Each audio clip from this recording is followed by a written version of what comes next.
No one understood the autistic boy, until the maid changed everything. On her first day at work, she finds him in crisis and sings a forgotten song. The boy calms down, the father cries, and the house is never the same again. But when the biological mother tries to take the child back, a war begins, and the truth explodes in court. The alarm clock rang at 4 in the morning in the small shack on the edge of Jamaica Bay, on the outskirts of New York City. Caroline opened her eyes slowly, feeling the weariness that had become her constant companion. At 28, she carried on her face the marks of a life of struggle, and in her soul invisible scars that few could see. "Mum, is it time already?" asked Mrs. Teresa, her mother, a lady with grey hair and hands calloused by decades of hard work as a laundress. "It is. Today's the first day." "I can't be late," Caroline replied, as she got up from the narrow bed they shared to save space in the single room that served as a bedroom, living room, and kitchen. The cold shower chased away the sleep. Caroline put on the only outfit she reserved for special occasions, a navy blue skirt and a simple but well-ironed white blouse. In front of the cracked mirror, she tied her curly hair into a discreet bun and applied just a touch of light lipstick. "Everything will be all right, dear." "God is with you," said Mrs. Teresa, handing her a modest packed lunch. Caroline hugged her mother and left to catch the first of 3 buses that would take her to the Upper East Side, a wealthy neighborhood in the city. The nearly 2-hour journey was the least of the challenges she would face that day. Getting off at the final stop, Caroline walked along tree-lined streets where mansions hid behind high walls. She checked the address, written on a crumpled piece of paper, and stopped before an imposing iron gate. "Good morning. I'm Caroline, here for the staff position," she said into the intercom. After a few seconds of silence, the gate opened automatically.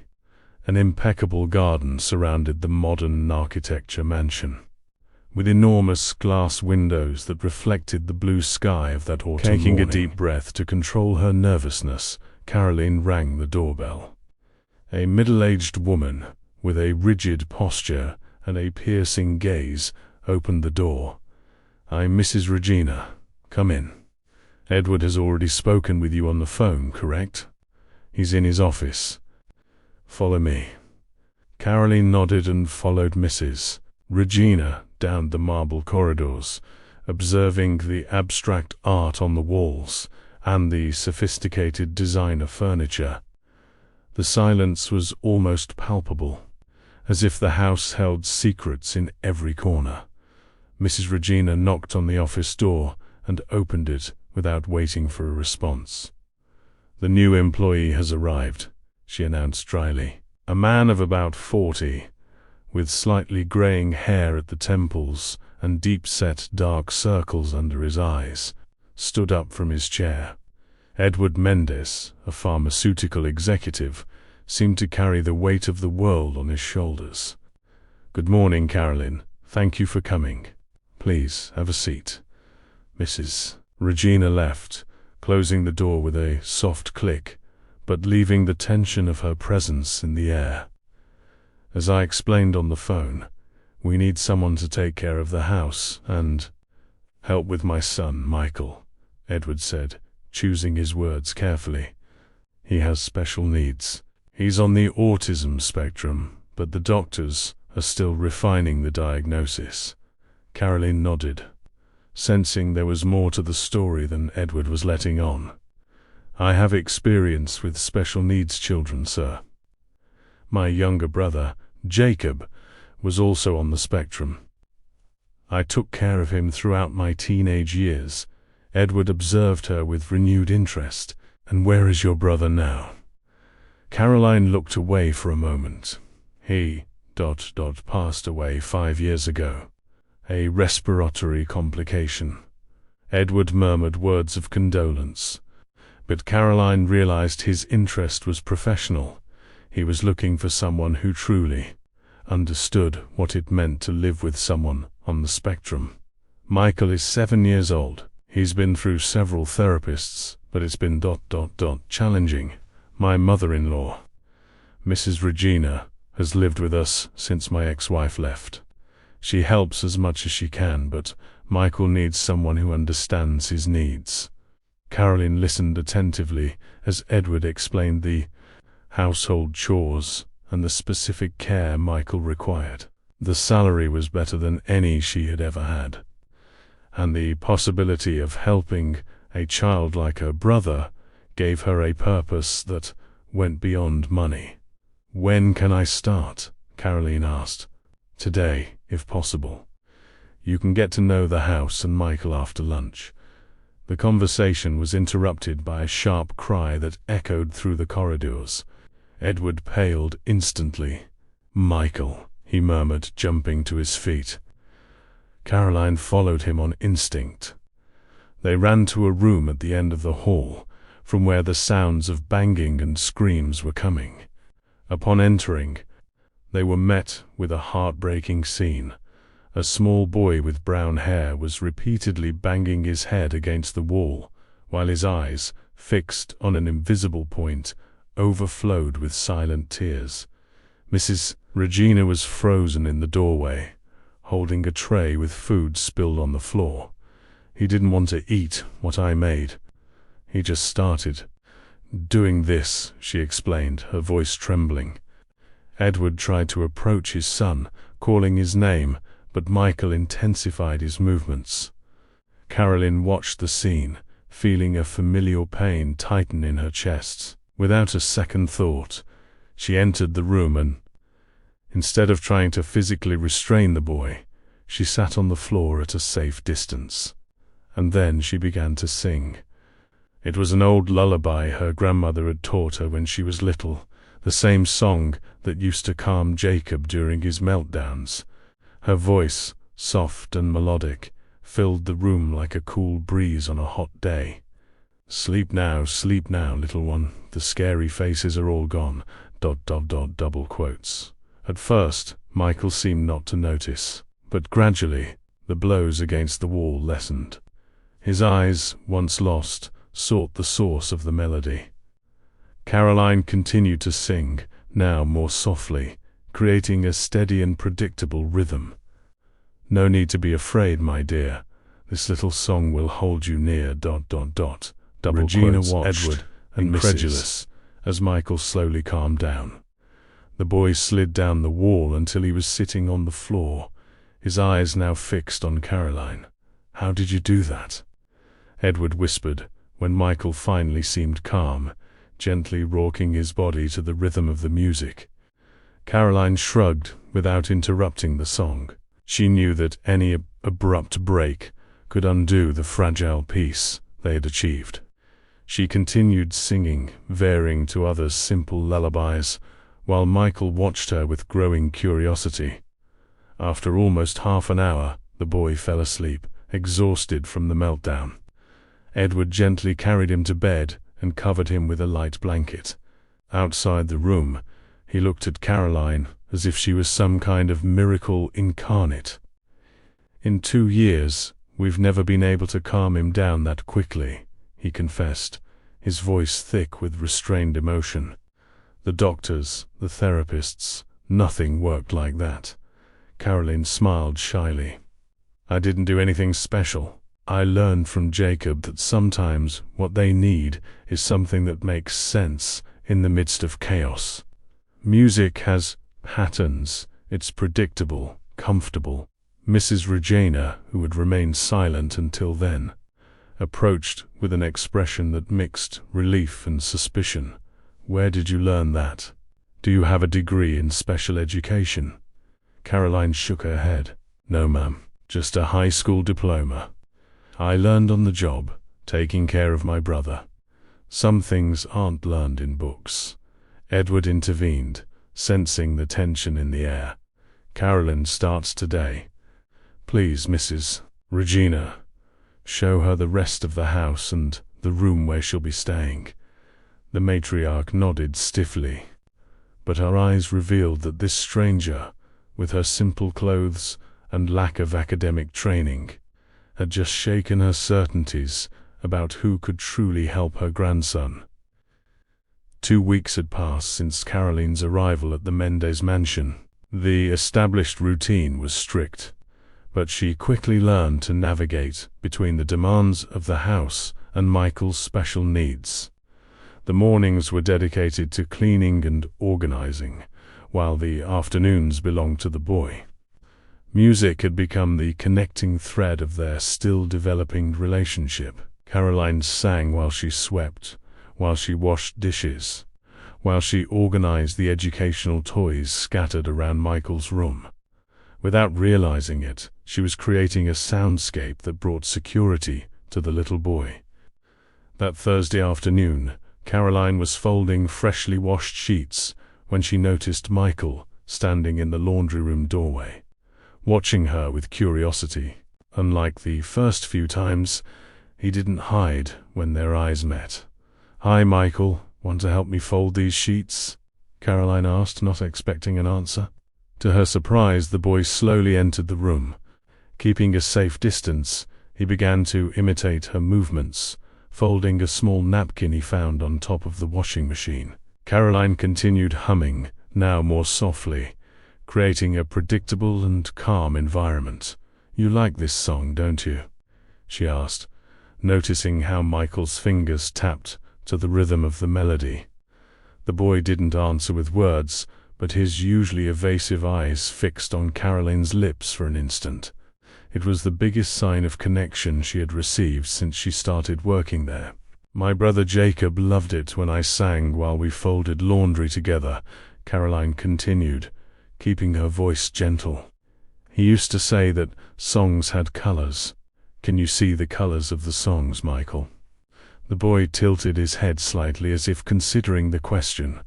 Then, in a surprising move, he took a red crayon he was carrying in his pocket and held it out to Caroline. "Is this song red for you?" she asked, moved by this form of communication. Michael gave an almost imperceptible nod.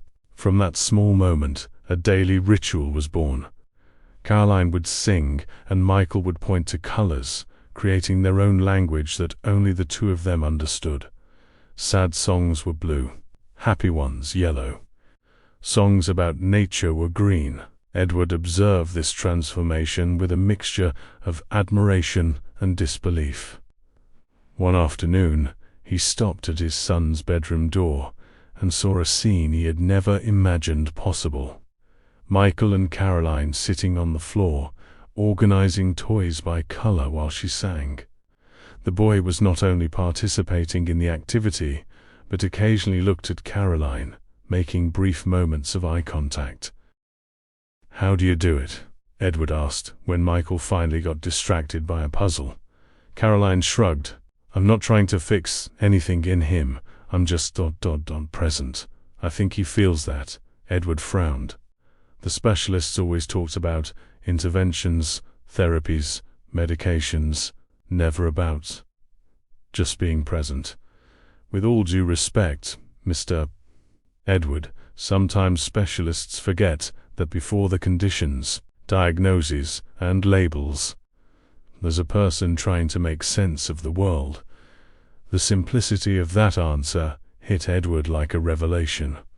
For years, he had run from doctor to doctor, spent fortunes on treatments and experimental approaches, always seeking a technical solution for his son's atypical development.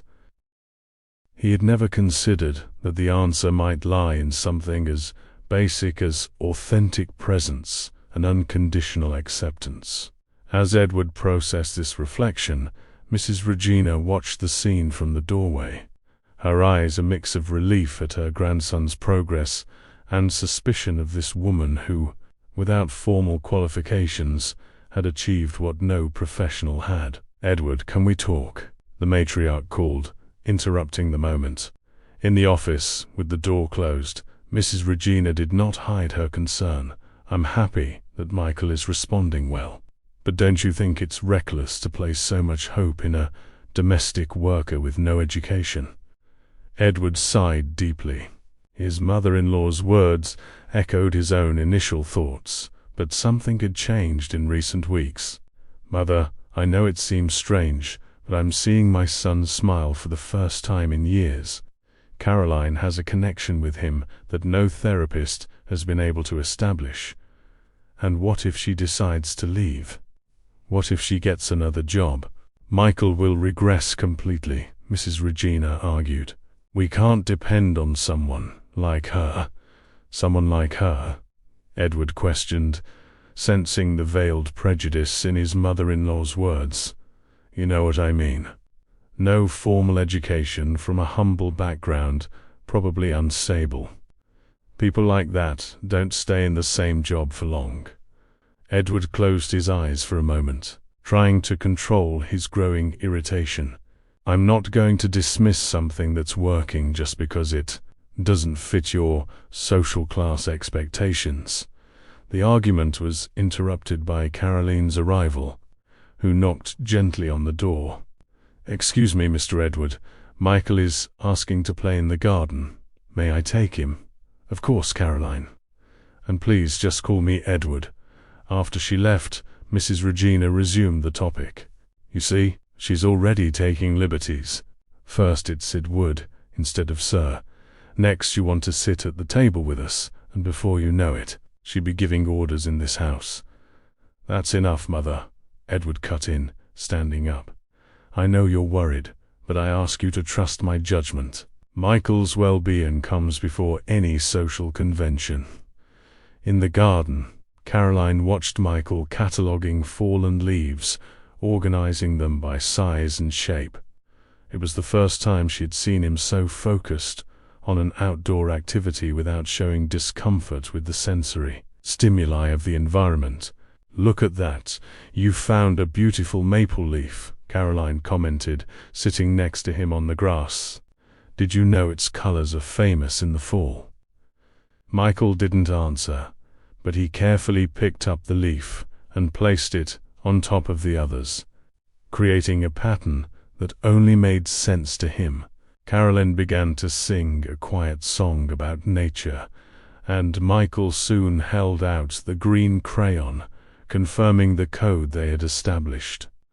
That's when she noticed Edward's presence, watching them from a distance. The executive seemed torn between two worlds, the orderly and predictable world of business, social conventions, and material certainties, and this new universe that Caroline had inadvertently created, where human connections were formed through songs, colors, and small gestures of understanding. At night, after Michael had fallen asleep to the sound of a lullaby, Caroline found Edward on the balcony, contemplating the illuminated city that stretched below the Upper East Side hill. "He fell asleep peacefully," Caroline reported, keeping a respectful distance. Edward nodded, still lost in thought. "You know, for years I blamed myself for Michael's condition. I thought maybe it was the stress of the separation, his mother's absence, my excessive dedication to work. I spent a fortune trying to fix him, as if there was something broken in him." Caroline remained silent, sensing that this man needed to vent years of repressed frustration. "Now I realize that maybe the problem was never him, but the way we all tried to fit him into a world that wasn't made for people like him. Michael isn't a problem to be solved," Caroline said softly. "He just perceives and processes the world differently. With Jacob, I learned that our job isn't to fix him, but to build bridges so he can cross when he feels safe." Edward looked at her, seeing beyond the employee for the first time. How can someone so young have so much wisdom? Caroline smiled melancholically. "Life taught me early. When you live with little, you learn to value what really matters." A comfortable silence settled between them, broken only by the distant sound of New York City traffic. "Caroline, I want to propose something," Edward said finally. "In addition to your work in the house, I'd like to formally hire you as Michael's caregiver with an additional salary. You would have more time with him and fewer domestic chores." Caroline's heart raced. That would mean she could send more money to her mother, maybe even bring her to live in a better house. "I would love that. But I don't have any formal training. Mrs. Renard has mentioned that several times. To hell with formal training," Edward replied with a frankness that surprised them both. "You have something much more valuable, the ability to connect with my son. And that, Caroline, is something no diploma can teach." That night, lying in the bed of the small staff room, Caroline cried. They were tears of relief, of gratitude, but also of fear. She felt she was being pulled into this complex family, full of unspoken pains and contradictory expectations. A part of her wanted to pull back, to maintain a safe professional distance. Another part, however, already cared too much about Michael to consider that option. What Caroline didn't imagine was that, while she faced this internal dilemma, a storm was gathering on the horizon. Patricia Mendez, Edward's ex-wife and Michael's biological mother, had just landed in New York after years of absence, bringing with her promises of redemption that concealed darker motives. The New York autumn was coming to an end when the news dropped like a bomb in the Mendez mansion.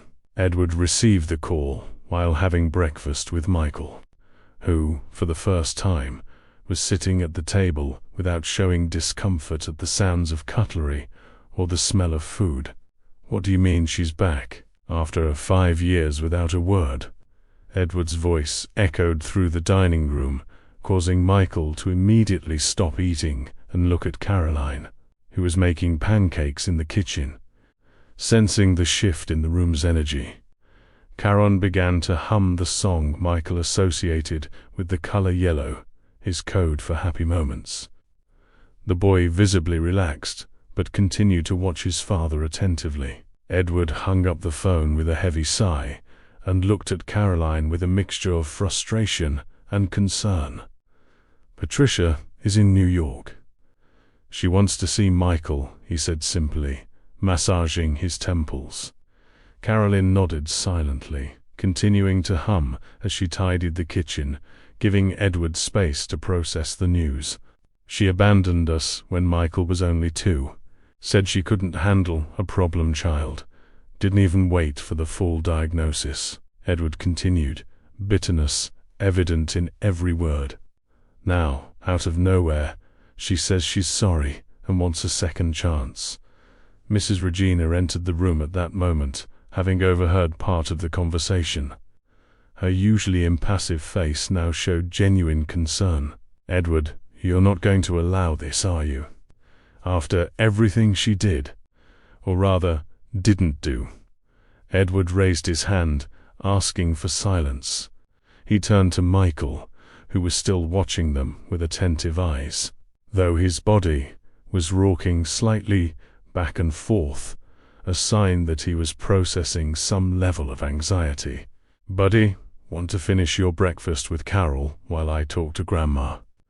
To everyone's surprise, Michael picked up his plate and walked to the kitchen counter, sitting on one of the high stools.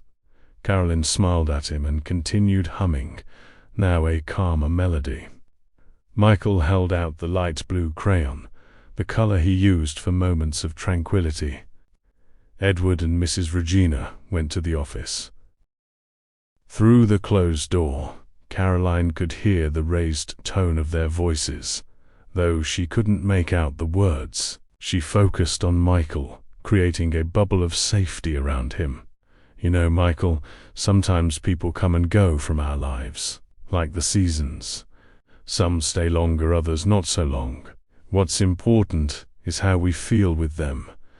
The boy didn't respond, but his eyes briefly met Caroline's before returning his attention to the pancake he was now cutting into perfectly symmetrical squares. Later that night, after Michael had fallen asleep, Edward asked to speak with Caroline on the balcony, the space that had become their refuge for important conversations. "Legally, I can't stop Patricia from seeing Michael. She still has rights as a mother," he explained, frustration evident in his voice. "The lawyer said that if I refuse, she can petition for a custody review." Caroline listened in silence, feeling a knotty form in her stomach. In just 2 months, she had built a relationship of trust with Michael that seemed miraculous to everyone in the house. The idea of something disrupting that progress deeply distressed her. "What do you think of her? Her personality?" Caroline asked carefully. Edward let out a humorless laugh. "Patricia was always volatile. Brilliant, charismatic, but inconsistent. At first, I thought she'd be a wonderful mother. We planned for Michael together. But when reality didn't match her romanticized expectations, ... double quotes, she couldn't handle it," Caroline finished. "Exactly. And now she says she's matured, that she's sorry. But I know Patricia. There's always something more to it." Patricia's first visit was scheduled for the following Sunday. Caroline spent the week preparing Michael, using social stories and specially composed songs to explain that an important person would be coming to visit him. When the day arrived, the tension in the mansion was palpable. Mrs. Regina addressed formally, as if for a confrontation. Edward alternated between moments of irritation and a forced calm that fooled no one. "Do you want me to stay with Michael in another room?" Caroline asked, realizing her presence during the meeting might be considered intrusive. Edward emphatically refused. "I want you with him. You're his anchor now." At 11 o'clock sharp, the doorbell rang. Caroline, who was playing with Michael in the living room, began to quietly sing the song he associated with light blue tranquility. The boy, wearing his favorite T-shirt with planet prints, continued to arrange his miniature solar system, seemingly oblivious to the adult's tension. Patricia Mendez entered like a gust of perfumed wind, tall, elegant, with impeccably straightened brown hair and designer clothes. She exuded a confidence that seemed to fill every empty space in the mansion. Her high heels echoed on the marble floor as she advanced through the room, her eyes fixed on the son she hadn't seen in 5 years. "Michael, my love," she exclaimed, opening her arms in a theatrical gesture. The boy froze in place, his eyes wide at this unfamiliar, loud figure. Caroline noticed the immediate signs of discomfort. The boy's hands began to twist a small stress ball, and his body leaned almost imperceptibly in her direction. "Michael, this is your mother, Patricia," Edward explained calmly, placing himself between his son and his ex-wife. "Remember we talked about her coming to visit today?" Patricia shot an irritated look at Edward before crouching down, still a considerable distance from Michael. "He doesn't remember me?" she questioned, hurt evident in her voice. "He was 2 when you left, Patricia." The woman ignored the comment and moved toward Michael, who visibly retreated, now partially hiding behind Caroline. "And who are you?" Patricia asked, noticing Caroline for the first time. "This is Caroline, Michael's caregiver," Edward introduced. "She has been instrumental in his development these past few months." Patricia raised a perfectly shaped eyebrow. "Caregiver? She doesn't look like a professional therapist." "I'm not, ma'am," Caroline replied politely, "but I have experience with children on the spectrum." "Fascinating," Patricia replied. With a smile that didn't reach her eyes, she turned back to Michael. "Mummy brought you a present, darling." She held out an expensive gift bag, but Michael made no move to take it. Edward intervened, accepting the package. "He needs time to get used to new people," he explained. Maybe we can have some coffee while he opens the present with Carol." The look Patricia gave Caroline was icy, but she agreed, accompanying Edward and Mrs. Regina to the dining room. As soon as they left, Michael visibly relaxed. "It's okay, Michael," Caroline assured him. "It's a lot of new information to process, isn't it?" The boy nodded slightly, one of the few direct gestures of communication he showed. Caroline smiled, feeling proud of that small breakthrough. The rest of the visit proceeded in a controlled tension.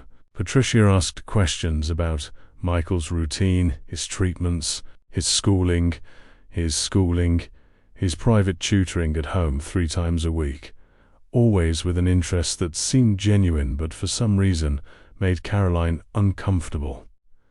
As Patricia was finally preparing to leave, she made an announcement that dropped like a bomb. "I spoke with my lawyer, and we've arranged for weekly visits. And soon, I want Michael to spend some weekends with me at my apartment." Edward paled. "That wasn't in the agreement, Patricia. We need to take it slow, follow his pace. He's my son, Edward. I have rights. If you make this difficult, we'll settle it in court." The threat hung in the air like a toxic cloud. After Patricia left, Edward collapsed onto the sofa, visibly shaken. "She's up to something," murmured Mrs. Regina, who had been strangely quiet throughout the visit. Caroline, who was helping Michael put away the gift Patricia had brought in, expensive tablet the boy had barely looked at, felt a chill run down her spine. There was something in Patricia's eyes when she looked at her son, something that didn't match her sweet words and elaborate gestures. The following weeks established a disturbing pattern. Patricia appeared punctually on Sundays, always laden with expensive and inappropriate gifts for Michael's interests and sensory needs. She tried to force physical interactions that clearly made him uncomfortable. And invariably, before leaving, she would increase her demands. She wanted more time, more access, less supervision. Edward yielded to some requests, always trying to protect Michael from confrontations. But the situation reached a critical point when Patricia announced she would take the boy for a full day with her, without the presence of Caroline or any other family member. "He's not ready for that," Edward argued, tense. "Any change in his routine can trigger severe meltdowns. He'll never be ready if he continues to be treated like a glass doll," Patricia retorted. "Besides, this employee seems to have created an unhealthy dependency." Caroline, who overheard the argument from the kitchen while helping Michael with his snack, felt her stomach sink. It was the first reference to the bond she had built with the boy, and Patricia's tone made it clear she saw it as an obstacle. That night, after Michael had fallen asleep, Caroline found Edward on the balcony, staring at the illuminated city with distant eyes. "She's going to get what she wants," he said, without turning. "My lawyer said we have no grounds to deny unsupervised visits." Caroline felt tears welling up but swallowed them back. What happens if he has a meltdown with her? She doesn't know how to calm him. Edward finally turned, and there was a new determination in his eyes. "I'm going to hire a private investigator." A private investigator. Patricia has always had ulterior motives for everything. She didn't come back just out of sudden maternal remorse. Something else is going on, and I need to find out before it's too late. Michael's first unsupervised visit with Patricia took place on a winter Sunday. The New York sky was overcast, reflecting the apprehension that dominated the Mendez mansion. Caroline had spent the week preparing the boy, using social stories and songs to help him understand the change in routine. "Remember, Michael, today you're going for an outing with your mum, and then you'll come back home," Caroline explained as she helped him put on a comfortable outfit with the tags cut out, a sensory detail Patricia would never consider. Michael rocked slightly back and forth, a behavior that had decreased in recent weeks but returned in moments of anxiety. In his hand, he tightly clutched the small keychain with a planet satin that Caroline had given him, a comfort object that would connect him to the safety of home. "She'll bring him back at 6, Edward murmured, checking the clock for the third time in 5 minutes. "If anything happens, I have authorization to go get him." Caroline nodded, trying to project a calm she was far from feeling. Michael knows the song for difficult situations. He can sing it to himself. When the doorbell rang, Caroline's heart tightened. Michael immediately reached for her hand, holding it with surprising strength. It was a new gesture. The boy rarely initiated physical contact, preferring to be the recipient of touches carefully calibrated for his sensory comfort. Patricia entered like a hurricane of energy, wearing a designer tracksuit that seemed inappropriately formal for a day at the park with a child. "Are we ready for an adventure, Michael?" she asked, extending her hand to her son, who made no move to take it. "It might take a little while to get comfortable," Caroline explained gently. "Maybe if you hum the Blue Planet song ... I don't need instructions on how to interact with my own son." Patricia cut in coldly. "Let's go, Michael. Mommy has a special day planned." Reluctantly, Michael let go of Caroline's hand and walked to the door, keeping a safe distance from Patricia. Before leaving, he gave Caroline a look that broke her heart, a mixture of fear and a silent plea. As soon as the door closed, Edward collapsed onto the sofa, running his hands over his face in a gesture of pure anxiety. Did I do the right thing? What if he has a meltdown? Caroline sat beside him, maintaining a respectful distance. "You had no legal choice, Edward. And Michael is stronger than we think. He has strategies now." The hours dragged on like days. Caroline tried to distract herself with household chores, but her mind was constantly with Michael, imagining how he was coping with the sensory stimuli of the park, with Patricia's intense presence, with the disruption of his carefully established routine.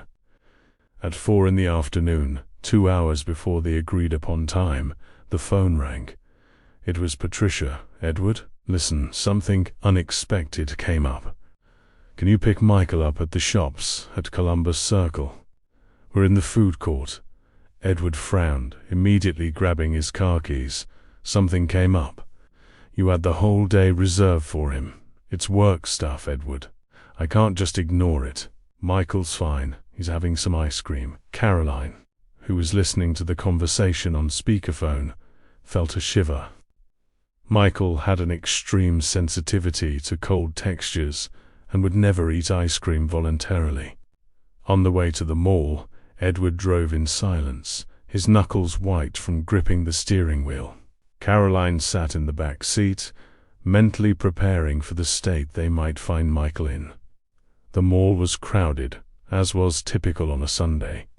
The food court was buzzing with families, the noise of conversations, cutlery, and trays, creating a chaotic environment that would be a sensory nightmare for any child on the spectrum.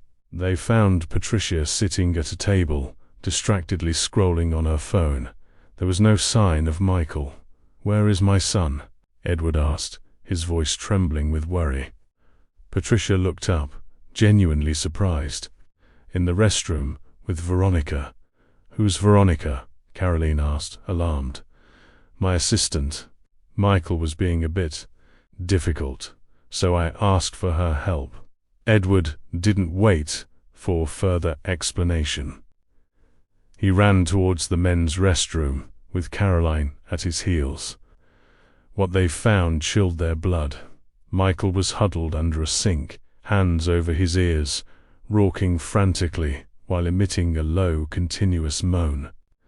A young woman, presumably Veronica, was looking at him with an expression of pure panic. "I don't know what happened. He just started screaming when we went into the bookstore, and then he ran in here." Caroline immediately knelt, keeping a safe distance, and began to softly sing the song Michael associated with deep blue, his color for moments of acute anxiety. Gradually, the boy's rocking subsided. His eyes, previously unfocused, finally met Caroline's. "It's okay, We're Michael. here to take you home," she whispered. Carefully, Edward managed to pick up his son. Michael's body was stiff, but he didn't resist. His clothes were wet and dirty, and there were dried tear tracks on his face. The small satin keychain, his comfort object, was gone. In the parking garage they found Patricia, who seemed more annoyed than concerned. "He behaved impossibly, Edward. He made a scene in the bookstore, just because I wouldn't buy the astronomy book he wanted. Then threw himself on the restaurant floor because the food was the wrong shape. Whatever that means." Edward took a deep breath, controlling the rage that threatened to explode. "He's sensitive to textures, Patricia. The food needs to be prepared a certain way. All of that was in the report I sent you before the visit." "Report? Do you think I have time to read pages and pages about quirks and whims? He needs to learn to adapt to the real world, not the other way around." Caroline, who was holding Michael tightly while Edward argued with his ex-wife, felt the boy tremble at the sound of Patricia's raised voice. She began to hum again, creating a bubble of sound protection around him. Back at the mansion, Michael's condition turned out to be even worse than it first appeared. Besides the dirty, wet clothes, there were scratches on his arms, self-inflicted marks from the meltdown. His back had red patches, likely from throwing himself against hard surfaces. Caroline gently took him for a bath, singing the whole time to keep him anchored in the present. Edward waited at the bathroom door, his face a mask of guilt and contained fury. "Never again," he muttered. "He will never go out alone with her again." Later, after putting an exhausted Michael to bed, Caroline found Edward and Mrs. Regina in the office. The matriarch, who usually maintained a rigid composure, was crying silently. "He's asleep now," Caroline reported. "I think the worst is over." Edward nodded, handing her a manila envelope. "The investigator delivered this morning. I haven't had the courage to open it." Caroline looked at the envelope with apprehension. "Are you sure you want me to be here for this? You're part of a ... family now," Mrs. Regina replied, surprising everyone with the admission. "Whatever is in there affects us all." With trembling hands, Edward opened the envelope and spread the contents on the desk. Photos, conversation transcripts, financial reports. As they examined the material, Patricia's true motivation became painfully clear. "She's bankrupt," Edward murmured, reading a financial report. "The event planning company she opened in Paris went under 6 months ago. She has massive debts. She's practically destitute." Caroline leafed through transcripts of phone calls between Patricia and her lawyer, her stomach churning. "She's planning to petition for a child support review. And she wants, my God, she wants to have Michael institutionalized in a specialized facility in Switzerland to free Edward from the burden and justify a larger settlement for herself." Mrs. Regina picked up another transcript, her hand visibly shaking. "Here she says it clearly.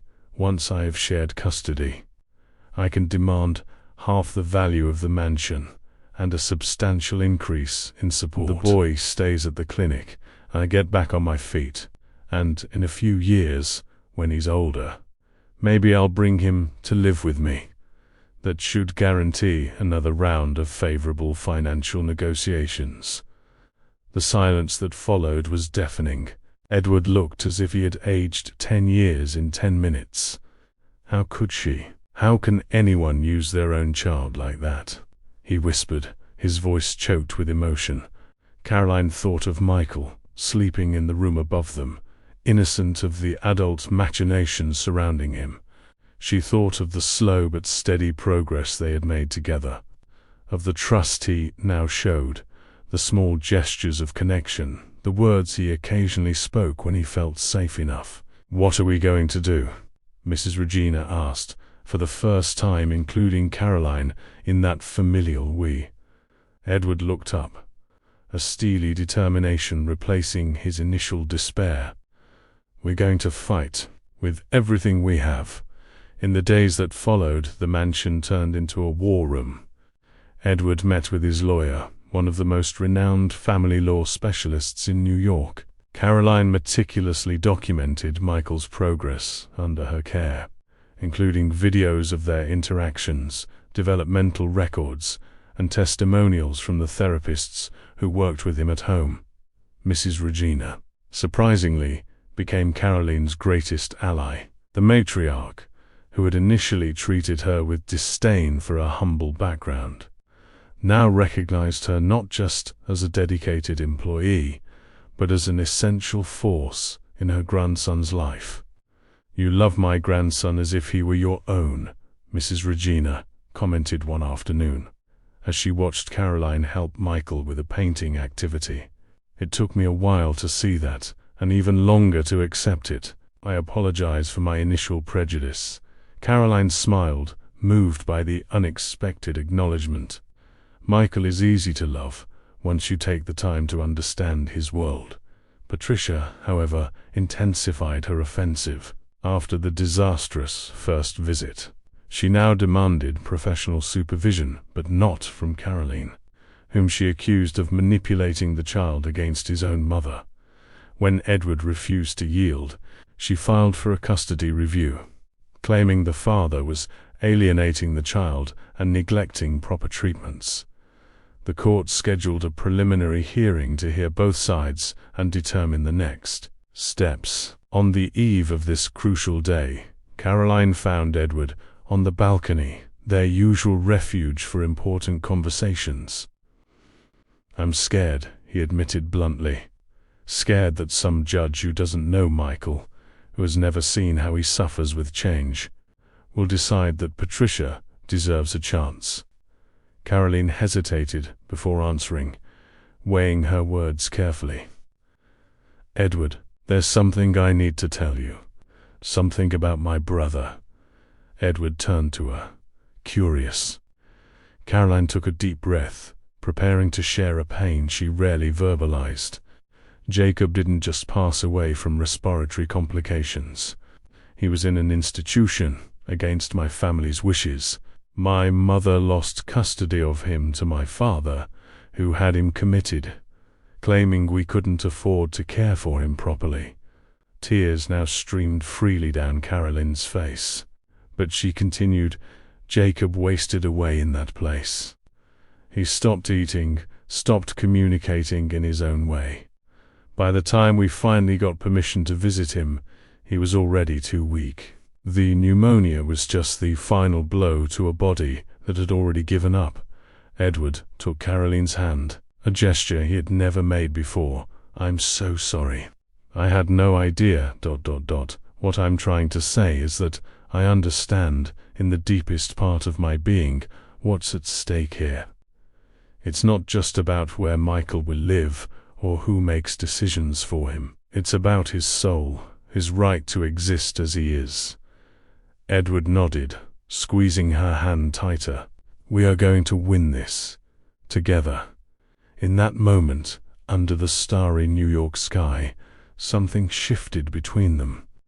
It wasn't just gratitude or professional respect. It was a deeper connection, born from shared pain and a common love for a special child who had transformed their lives in ways neither of them could have foreseen. The New York County Supreme Court building was imposing with its grand architecture. Caroline, who had never set foot in a courthouse before, felt small as she climbed the steps beside Edward, Mrs. Regina, and Dr. Morris, the renowned lawyer for the Mendez family. "Remember," Dr. Morris instructed as they walked down the cold-tiled corridors, Only answer what you're asked. Be truthful, but concise. Dr. Samantha will try to discredit you as someone without formal qualifications to care for a child on the spectrum. Don't take the bait. Caroline nodded, nervously adjusting the collar of the navy blue dress she had bought, especially for the occasion. The most expensive piece of clothing she had ever owned, though still modest by the standards of that environment. "Where's my mummy?" Michael had asked for the third time since waking up. The boy had been left in the care of Mrs. Teresa, Caroline's mother, who now lived with them in the mansion, after a surprising invitation from Mrs. Regina, who had recognized the older woman as a valuable ally in her grandson's care. "She'll be back soon, Michael," Mrs. Teresa had replied with the same patience as before. "She's taking care of important things for you." The courtroom was smaller than Caroline had imagined, with dark wood paneling and official flags. Few seats were occupied. Some court staff, Patricia's team, and Patricia herself, sitting with perfect posture in a grey suit that exuded professional sophistication. When their eyes met, Patricia gave Caroline a cold smile. There was something predatory in that smile that made her stomach sink. Beside Patricia was Dr. Samantha, a lawyer known for her aggressiveness in family cases and her exorbitant fees. "How is she affording this?" Edward whispered to Dr. Morris, discreetly indicating Patricia's lawyer. "She probably promised her a percentage of whatever she can get from you," the lawyer replied grimly. Judge Anthony Wallace entered the room. A man in his 60s with a stern expression and reading glasses perched on the end of his nose. Everyone rose in respect, and the preliminary hearing began. The proceedings started with opening statements. Dr. Morris presented Edward as a dedicated father who had structured his entire life around his son's needs, highlighting the hired therapists, the home adaptations, and the flexibility of his own career. Dr. Samantha, in turn, painted Patricia as a mother who had made mistakes in the past, but who now, matured and stable, wished to actively participate in her son's life. According to her, Edward was deliberately sabotaging this rapprochement by instilling in the child an unhealthy dependence on an unqualified employee.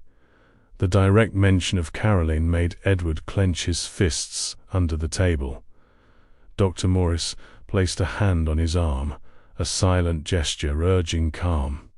The first to testify was Edward. In a firm voice, he recounted Patricia's years of absence, the frustrated attempts to involve her in Michael's life, the abandonment when the boy most needed stability.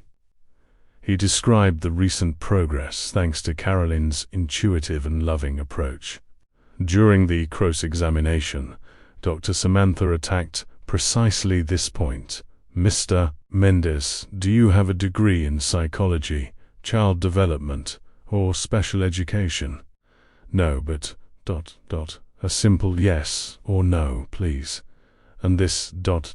Caroline, does she have any formal qualifications to treat a child with autism?" Edward took a deep breath. "Not in the academic sense. But so you entrusted the care of your vulnerable child to someone with no qualifications whatsoever, ignoring medical recommendations for structured, evidence-based interventions. Is that correct?" Dr. Morris intervened. "Your Honor, the defense is distorting the facts. My client maintains all therapies recommended by specialists. MIS. Caroline is an additional support, not a substitute for professional treatments." The judge nodded, but the damage was done. Patricia's strategy was clear: to portray Caroline as an unqualified intruder who, for some obscure reason, had infiltrated the family. When it was Patricia's turn to testify, she was the picture of contrition and maternal regret. With a choked voice and teary eyes, a soap opera-worthy performance, Caroline thought, who described how devastating it had been to abandon her son, but that she wasn't emotionally prepared to handle his special needs. I sought help, therapy, education. I learned about his disorder. And now I'm ready to be the mother Michael deserves, she declared. Dabbing a strategic tear with a silk handkerchief, Dr. Morris rose for the cross-examination, his serene expression masking a carefully prepared strategy. Mrs. Mendes, what is Michael's exact diagnosis? Patricia hesitated for a second. Autism, obviously. Could you be more specific? Any comorbidities? Another moment of hesitation. He's level 2, I believe, with ... Some sensory issues. And what foods can Michael not tolerate due to these sensory issues? Patricia glanced quickly at her lawyer. He's a bit picky with food. What textures specifically bother him? What sounds trigger meltdowns? What communication method has been most effective recently? With each unanswered question, Patricia seemed to shrink in her seat. Dr. Morris then abruptly changed direction. Mrs. Mendes, could you inform the court of your current source of income? Objection. Dr. Samantha interjected. Irrelevant. Your Honor, I intend to demonstrate the true motivation behind this sudden maternal interest, Dr. Morris argued. The judge considered for a moment. I'll allow it. The witness will answer. Patricia shifted uncomfortably in her chair. I'm ... between jobs at the moment. My event planning company in Paris ran into difficulties. Difficulties? Wouldn't it be more accurate to say that the company went completely bankrupt, leaving debts of nearly 2 million euros? Patricia's face paled. Dr. Morris continued, relentless. And isn't it true that you've been living on loans for the past few months? That your apartment in Paris was repossessed by the bank? That your work visa in France was revoked? This has nothing to do with my desire to reconnect with my son, Patricia protested, abandoning her serene facade. Dr. Morris then placed the transcripts obtained by the investigator on the table.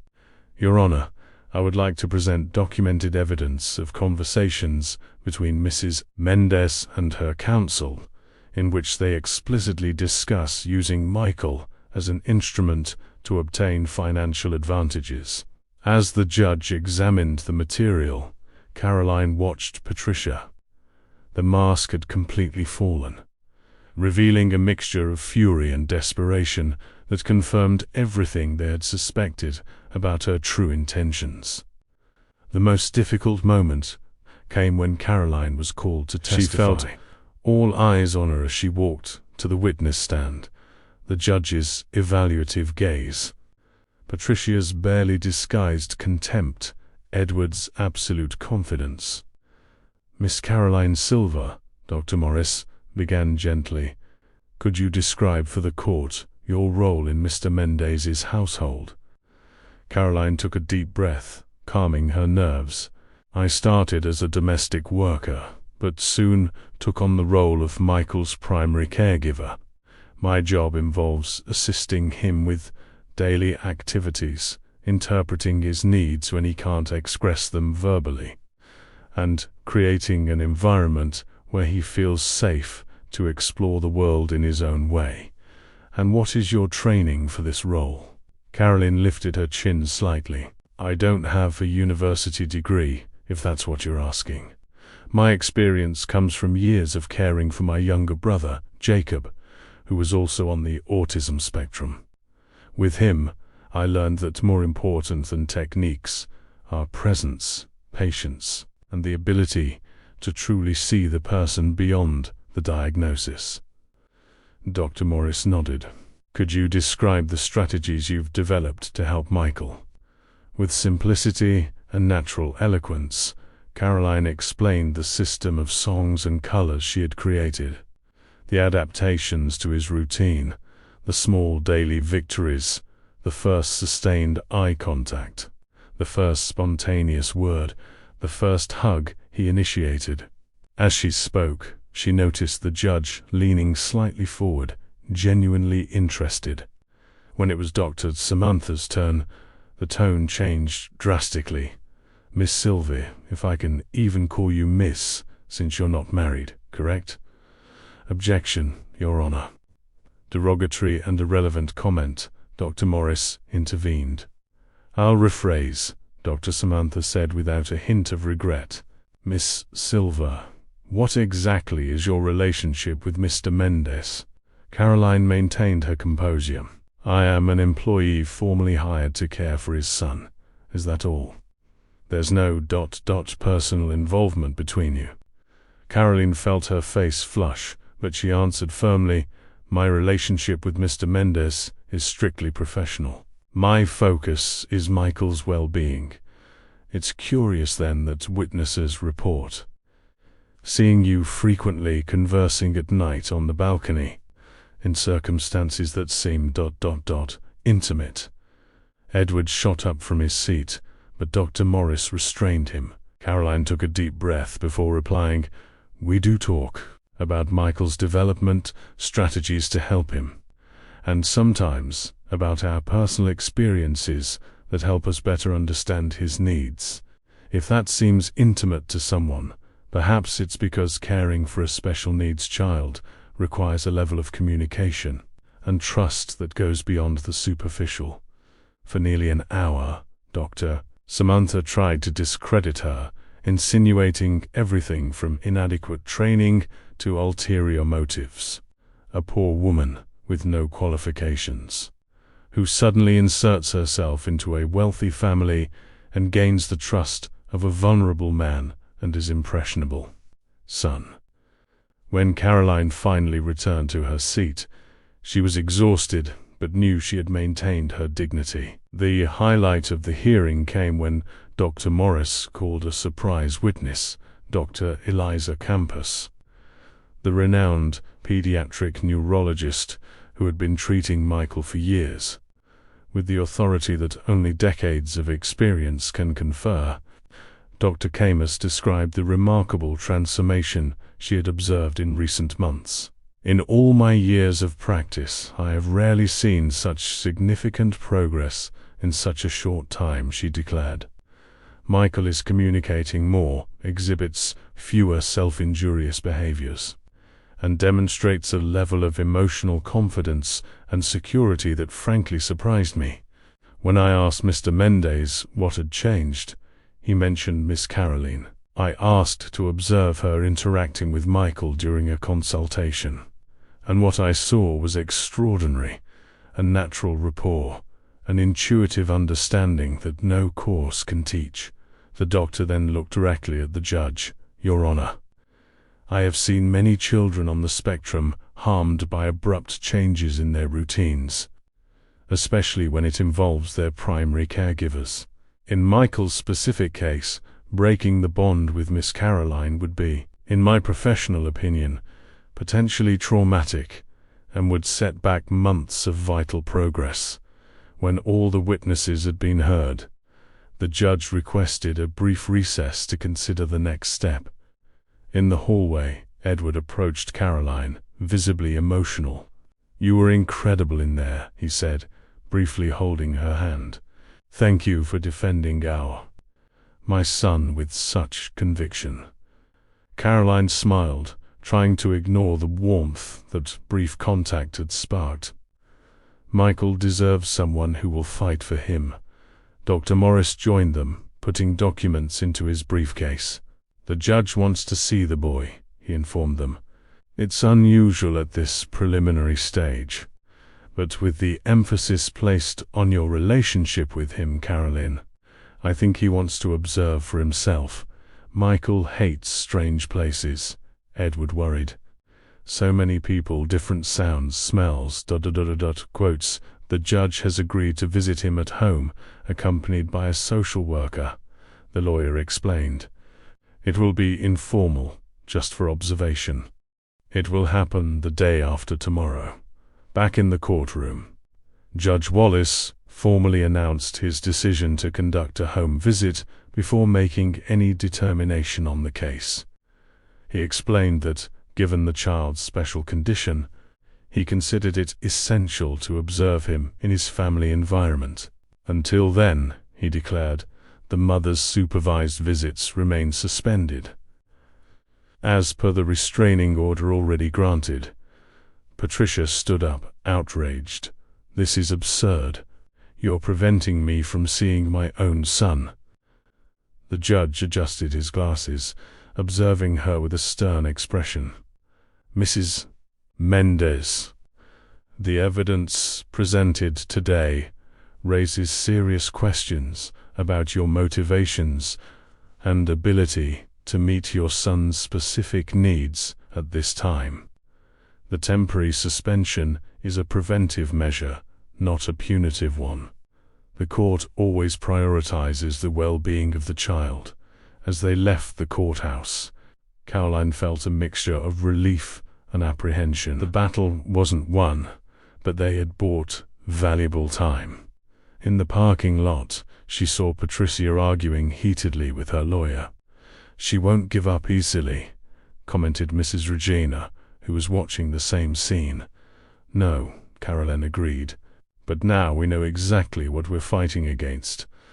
Upon arriving home, they were greeted by an anxious but stable Michael. He ran to Caroline as soon as he saw her, holding out a drawing where colorful figures, vaguely resembling people, were holding hands under what looked like a big yellow sun. "Family," he said simply, pointing to the drawing, one of the rare times he used spontaneous verbal communication. Caroline felt tears in her eyes as Edward knelt beside his son, examining the drawing with respectful gravity. "Yes, Michael," Edward agreed, his voice choked with emotion. "We are a family." That night, after putting Michael to bed, Caroline found Edward in their usual spot, the balcony. The New York sky rarely showed stars, but that night, a few managed to shine through the light pollution. "What happens now?" she asked, politely refusing the wine he offered. "Now we let Michael show the judge who he really is," Edward replied. "And who you are to him." Caroline nodded, leaning against the balustrade. "I'm afraid of getting my hopes up. Patricia is still the biological mother. I'm just ... just." Edward interrupted, turning to face her. "Caroline, you are the reason my son is finally flourishing. You are the person he looks for when he's happy, scared, or confused. You are who he draws when he thinks of family." The silence that followed was heavy, with unsaid words, with feelings they both hesitated to name. Edward took a step toward her, and for a moment Caroline thought he might touch her, perhaps even hug her. But the moment was broken by the sound of Mrs. Regina calling from inside the house. "Edward, phone for you." "It's Dr. Morris. He says it's urgent." Edward hesitated, his eyes still locked on Caroline's. "We need to talk." "Later," he murmured before walking away. Alone on the balcony, Caroline looked up at the few visible stars, allowing herself just for a moment to imagine possibilities that had until then seemed unreachable. The morning of the judge's visit dawned with a fine drizzle typical of New York City. Caroline woke earlier than usual, compulsively checking every detail of the house. Not that she needed to, the mansion was impeccable, as always, but anxiety was consuming her. "You don't need to be nervous," said Mrs. Teresa, finding her daughter in the kitchen at 5 in the morning. "The judge will see the truth."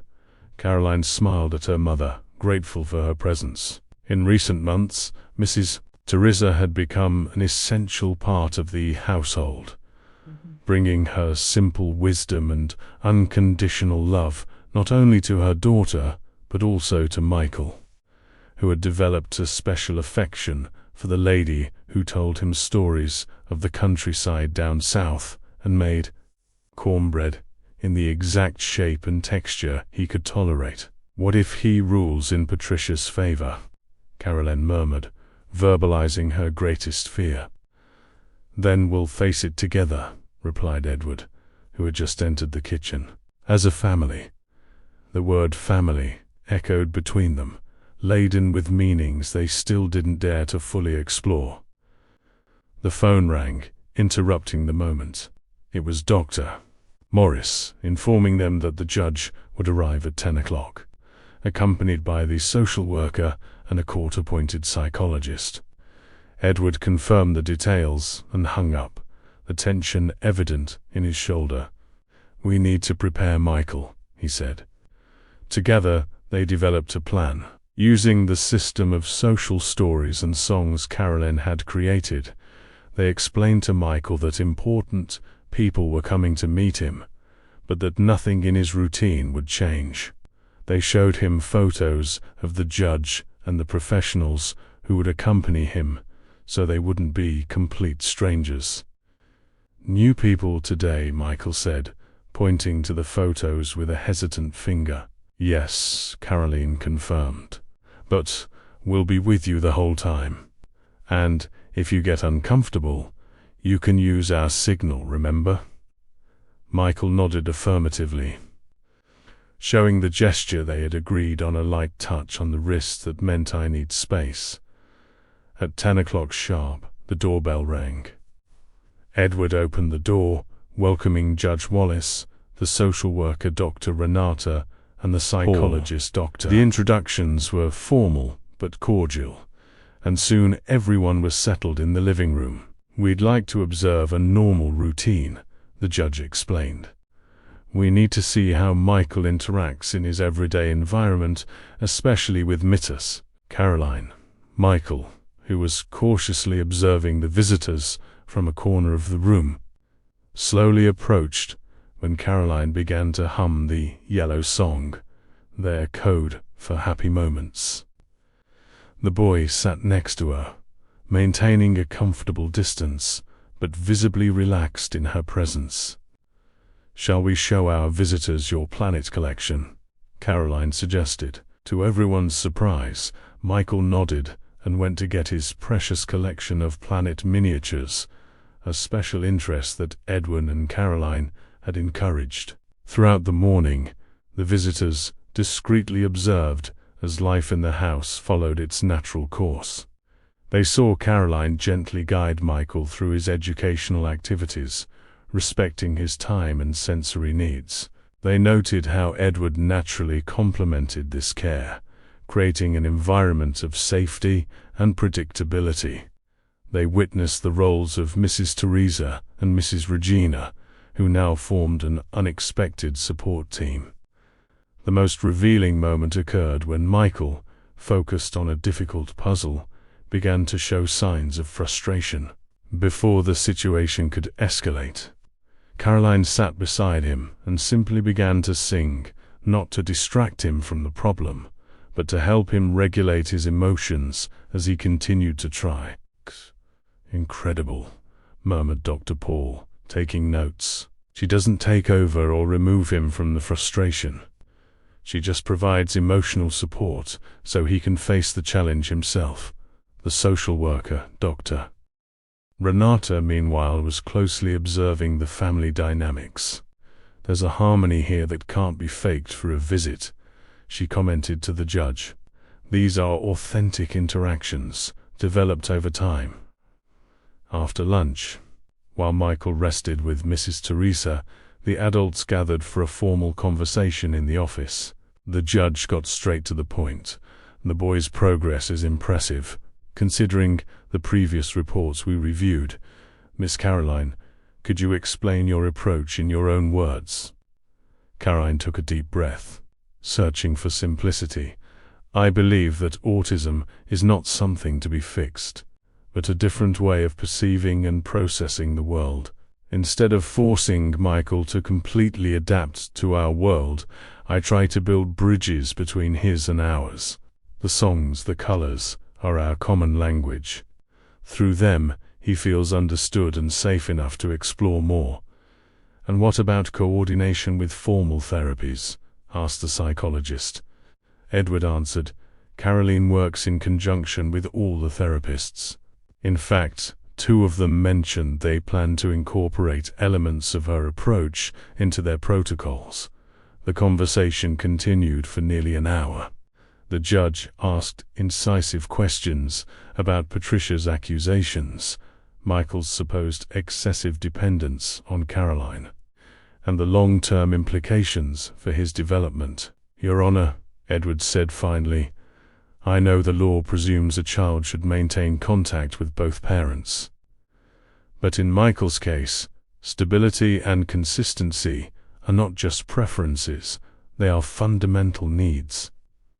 Patricia abandoned our son when he needed her most, and now returns for financial, not maternal reasons." The judge adjusted his glasses, evaluating Edward carefully. "Mendez, what would be, in your opinion, the ideal solution for this situation?" Edward looked at Caroline before answering that Michael remains in his home, with the people who have learned to understand and love him as he is, that any contact with Patricia be gradual, supervised, and conditional on a genuine effort from her to understand her son's specific needs. After the visitors left, the house fell into an exhausted silence. Michael, sensing the residual tension, stayed close to Caroline for the rest of the day, seeking the security of her constant presence. At night, after the boy finally fell asleep, Caroline found Edward on the balcony, the place where all important conversations happened. The lights of New York City twinkled below them, thousands of illuminated windows telling unknown stories. "How do you think we did?" she asked, joining him at the balustrade. "We were ourselves," Edward replied simply. "Authentic. We couldn't do more than that." A comfortable silence settled between them, filled only by the distant sounds of the city. Caroline, Edward began hesitantly, "There's something I need to say. Something I've been putting off for fear of complicating this situation even more." Her heart sped up, but she maintained her composure. "You can tell me." Edward turned to face her, his eyes reflecting a rare vulnerability. "When you came into our lives, I was just looking for someone who could help my son. I found that and so much more. You didn't just bring Michael back to the world, you brought life back to this house. To me." Caroline felt tears forming, but she didn't hold them back. "What I'm trying to say," Edward continued, "is that my feelings for you have long surpassed those of an employer, or even a friend. I know the timing is completely inappropriate, with the judgment pending, and I'll understand perfectly if you... Caroline took a step forward, interrupting him gently. "I'm scared too. Scared that my feelings are complicating something that should be professional. Scared that it might somehow harm Michael. Scared that I'm dreaming beyond what someone from my background could... double quotes. "No," Edward cut in firmly. "Don't ever say that. Your background doesn't define your worth. What you've done for Michael, for this family, is priceless. And what I feel for you has nothing to do with gratitude, and everything to do with admiration, respect, and yes, love." The word hung between them, finely spoken. Caroline allowed herself a small smile. "We have to wait," she said pragmatically, "until everything is settled. For Michael." Edward nodded, understanding. For Michael. The week that followed felt like the longest of their lives. Receptive to the emotions of the adults around him, was more clingy than usual, as if fearing that something important was about to change. Finally, the day of the court's decision arrived. Edward, Caroline, and Dr. Morris headed to the courthouse, leaving Michael in the care of his 2 grandmothers, who had developed an unlikely friendship based on their shared love for the boy. At the courthouse, Patricia was already waiting with her lawyer. She looked worn down, her posture less confident than before. When Edward and Caroline entered, she gave them a look that mixed resentment with something resembling defeat. Judge Wallace entered the room, and everyone rose in respect. After the initial procedures, he finally delivered his decision.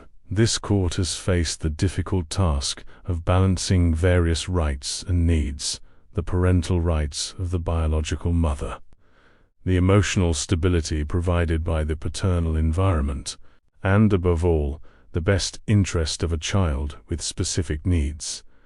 The judge adjusted his glasses, consulting his notes. After careful consideration of the evidence presented, including specialized reports, testimonies, and personal observations, this court determines that full custody of Michael Mendes shall remain with his father, Edward Mendes. Caroline discreetly squeezed Edward's hand under the table, feeling the tension leave her body in waves. Regarding the visitation rights of the mother, Patricia Mendes, the judge continued, this court orders a temporary suspension of 90 days, during which she must participate in a guidance program for parents of children on the autism spectrum. After this period, and conditional upon a positive evaluation from the program's professionals, supervised visits may be reinstated gradually and always considering the needs and comfort of the child. Patricia stood up abruptly. "This is absurd.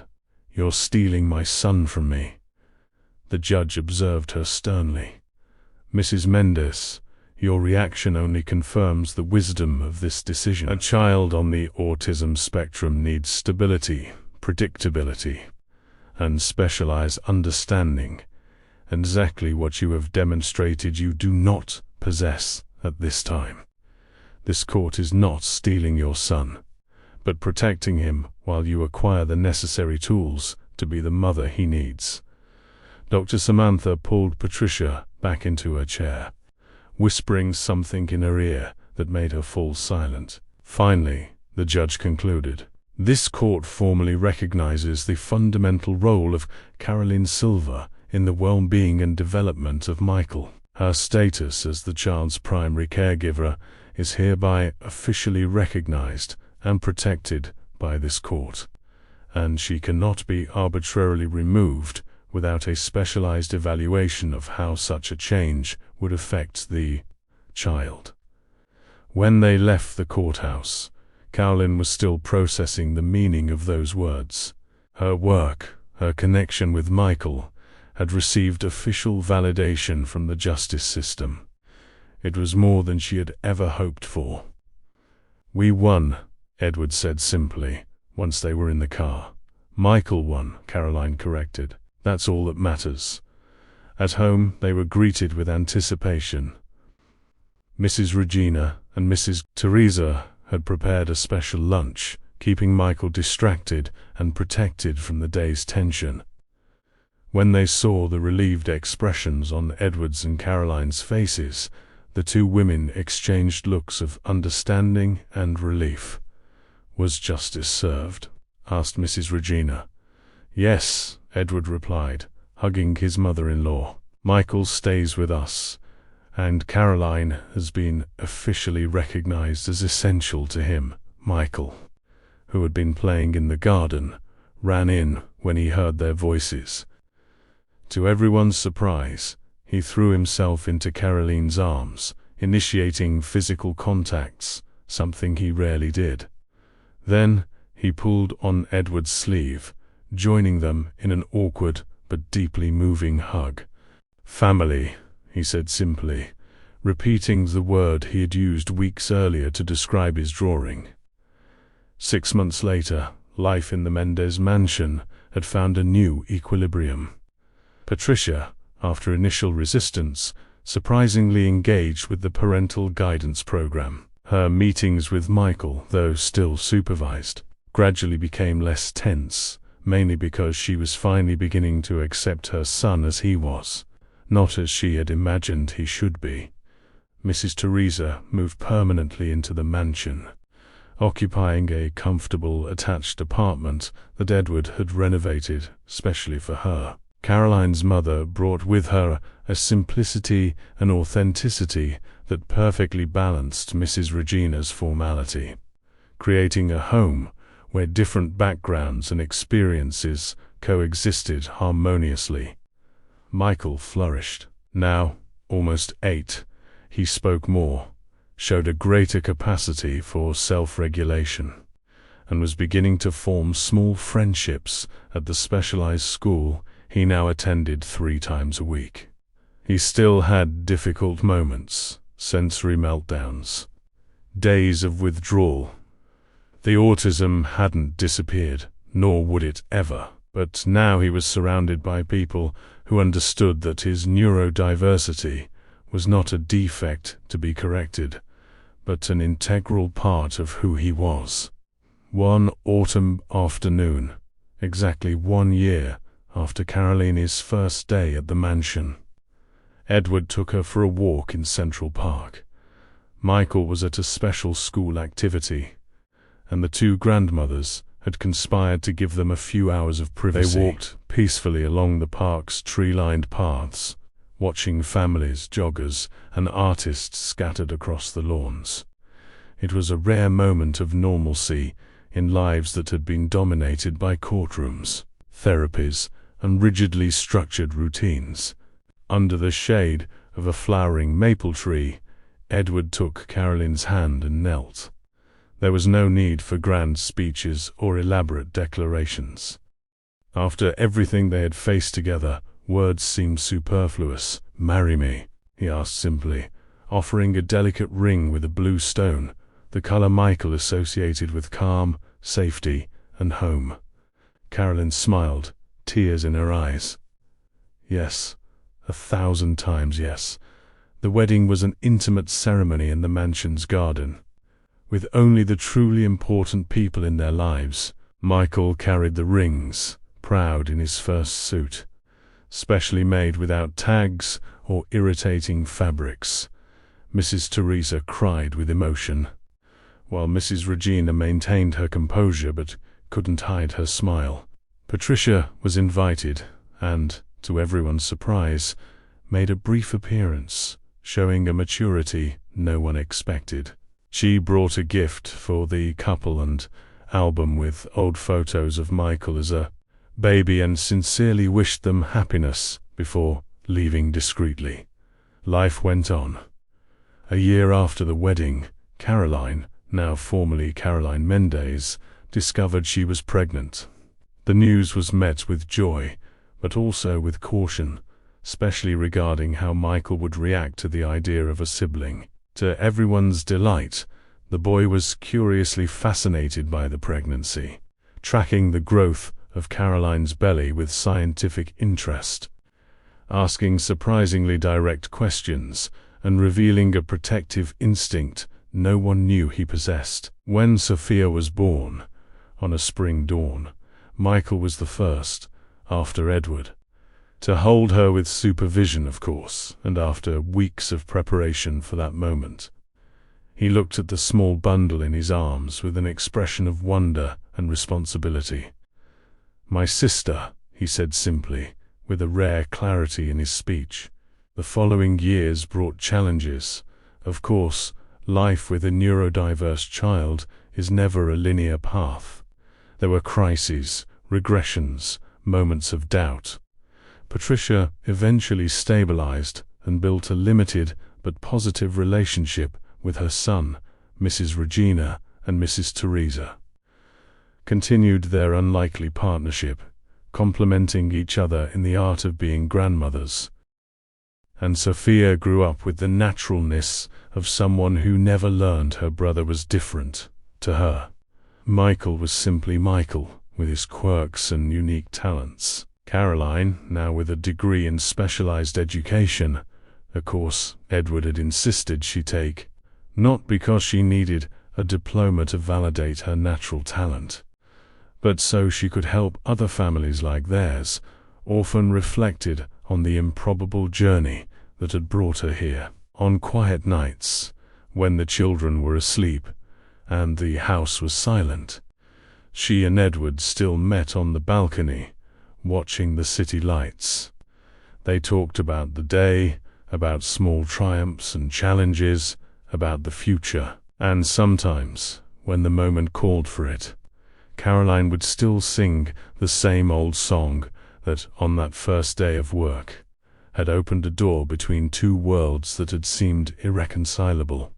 The music now soothed not only Michael's nights, but also Sophia's. It had become the beating heart of that unlikely family, built not on conventional ties, but on something much stronger: the ability to see beyond appearances, to find beauty in differences, and to build bridges where others saw only chasms.